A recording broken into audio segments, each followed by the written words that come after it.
Hallelujah. स्वागत है आप सबका मेरी भविष्यवाणियों की पुस्तक में। तो आइए हम आज के पवित्र वचन को पढ़ेंगे जो कि परमेश्वर के दास प्रेरित अंकुर यूसुफ नरूला जी के द्वारा लिखा गया है। परमेश्वर को इज्जत दे, जैसा कि उत्पत्ति की पुस्तक अध्याय 14 उसकी 20 और 21 आयत में लिखा है। धन्य है परम प्रधान ईश्वर जिसने तेरे द्रोहियों को तेरे वश में कर दिया है। तब अब्राम ने उसको सब वस्तुओं का दशमांश दिया। जब सदोम के राजा ने अब्राम से कहा, प्राणियों को तो मुझे दे और धन को अपने पास रख। मेरे प्रियो, बाइबल बताती है कि पुराने समय में याजक लोग बैठकर परमेश्वर के वचन को पढ़ते थे और कलीसिया खड़े होकर वचन सुनती थी। यह चीजें यहूदी लोगों के अंदर आत्मा में जाती रहीं और इसीलिए वह परमेश्वर के वचन को पहला स्थान देते थे।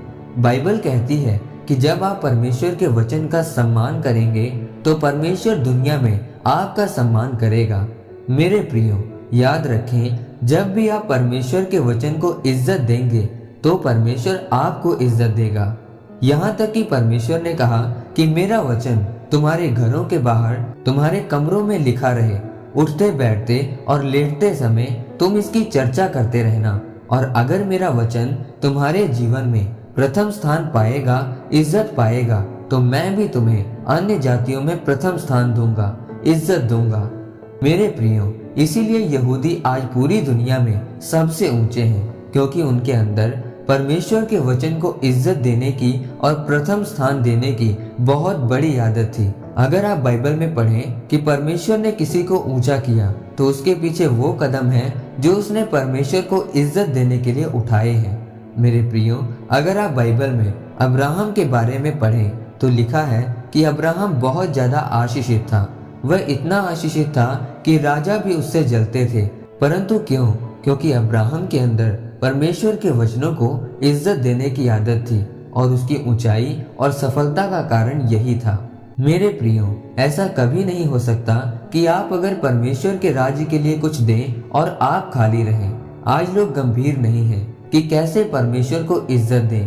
क्या रविवार वाले दिन अपने रिश्तेदार की शादी में जाकर आप परमेश्वर को इज्जत देते हैं? आपका प्रार्थना का समय है और आप अपना मनपसंद प्रोग्राम देख रहे हैं, तो क्या आप परमेश्वर को इज्जत दे रहे हैं?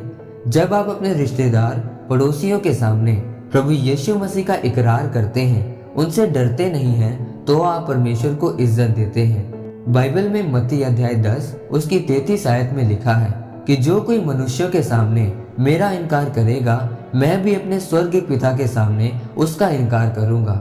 अगर आप सबके सामने परमेश्वर को इज्जत नहीं देंगे तो फिर परमेश्वर भी आपको इज्जत नहीं देंगे। इसीलिए मेरे प्रियो, अगर आप चाहते हैं कि परमेश्वर आपको सारी दुनिया के सामने खड़ा करे, आशीषित करे, इज्जत दे, तो आप भी उसकी इज्जत करें, उसके वचन का सम्मान करें, परमेश्वर को अपनी जिंदगी में सबसे पहले रखें। जब आप ऐसा करेंगे तो परमेश्वर आपको दुगनी आशीष देगा और ऊंचा लेकर जाएगा। आमीन। आइए इस अंगीकार को आप मेरे साथ एक मन होकर करें। सर्वशक्तिमान परमेश्वर, मैं इस वचन के लिए आपका धन्यवाद करता हूँ। पिता परमेश्वर, मैं अंगीकार करता हूँ कि मैं सबके सामने आपके नाम को ऊंचा करूंगा और सबके सामने आपका सम्मान करूंगा, ताकि आपकी इज्जत और सामर्थ्य मेरे जीवन में बढ़े, प्रभु यीशु मसीह के सामर्थ्य नाम में। आमीन। परमेश्वर आप सबको आज के वचन के ऊपर मनन करने के द्वारा आशीषित करे। आमीन।